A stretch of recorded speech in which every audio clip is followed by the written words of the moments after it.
Bonjour et merci de nous retrouver pour notre rendez-vous autour de Saint-Paul. Cette semaine, je vous invite à partir en voyage sur les routes de l'Empire romain.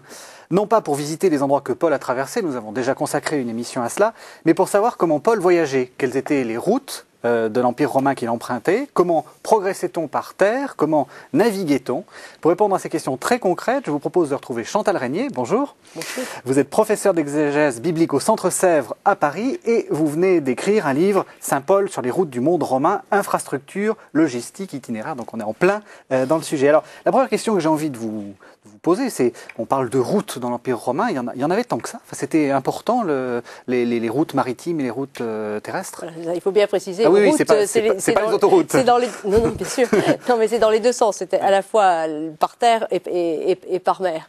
Il est clair qu'au moment où Saint Paul voyage, donc au premier siècle de notre ère, l'empire étant un empire pacifié, la population étant en augmentation, Rome devenant de plus en plus importante, les échanges, parce que c'est de là qu'il faut partir, sont extrêmement importants, au point que les routes, le réseau routier va s'intensifier et les échanges maritimes également.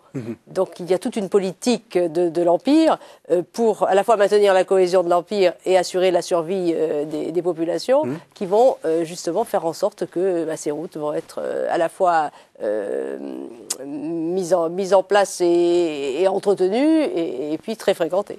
Oui, et puis il y a la question qui est l'obsession de Rome, c'est l'annone, c'est le fait que la ville puisse être approvisionnée. Enfin, on sent que dans toute l'histoire romaine, ils ont eu toujours peur de manquer de blé. Bien sûr, puisqu'ils n'ont pas d'arrière-pays qui leur permettent d'assurer leur nourriture.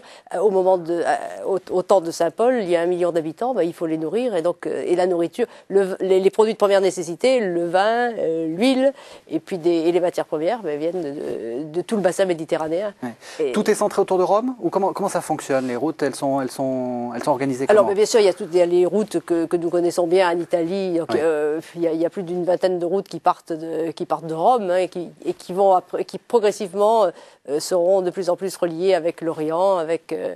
Donc il y a toute une ramification du réseau routier qui se fait à la fois en Asie mineure, en Orient, en Judée, etc. Alors, sur des routes anciennes, c'est pas que les Romains à cette époque-là ont construit toutes ces routes. Oui, les Celtes par exemple avaient beaucoup construit de routes. Il y a des constructions, mais au cours du 1er siècle, après Auguste, les chantiers deviennent de plus en plus importants et un peu partout dans l'Empire et donnent lieu à des installations de colonies, par exemple comme Philippe ou Paul ira. Donc après, on va bien comprendre pourquoi Paul va se trouver sur ces routes-là et pourquoi ils fondent des communautés chrétiennes à tel ou tel endroit. Oui, c'est un réseau, c'est un maillage. Oui. Et alors, vous avez parlé des routes maritimes.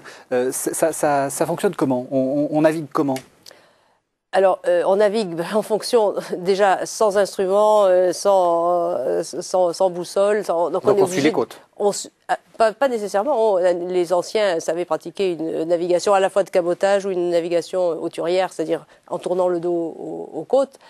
Mais ce qui est sûr, c'est qu'on ne voyage pas en ligne directe et et en sens inverse. Oui. C'est-à-dire qu'on ne peut pas prendre la même route pour aller d'un point à un autre et pour revenir sur ses pas. On est obligé de prendre des routes différentes. C'est-à-dire on est essentiellement tributaire des vents. Oui. C'est les courants, mais encore plus les vents. Alors, chez Paul, on voit bien, on a beaucoup d'exemples où Paul est affronté au vent et doit changer de route.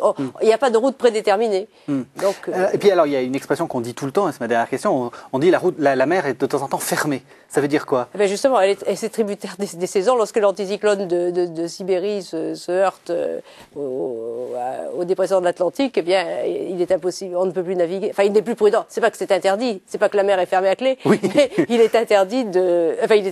n'est pas recommandé de se risquer en mer parce que les tempêtes en Méditerranée sont redoutables. Oui. Donc il y a toute une période d'octobre pratiquement à mai où la navigation est peu recommandée. Mais il y a toujours même dans l'Antiquité, il y avait quand même toujours des pirates ou des commerçants qui s'y risquaient. Oui, et même Paul. Et même Paul, qui s'y risquera. Et qui va se retrouver naufragé. Merci beaucoup, Chantal Régnier.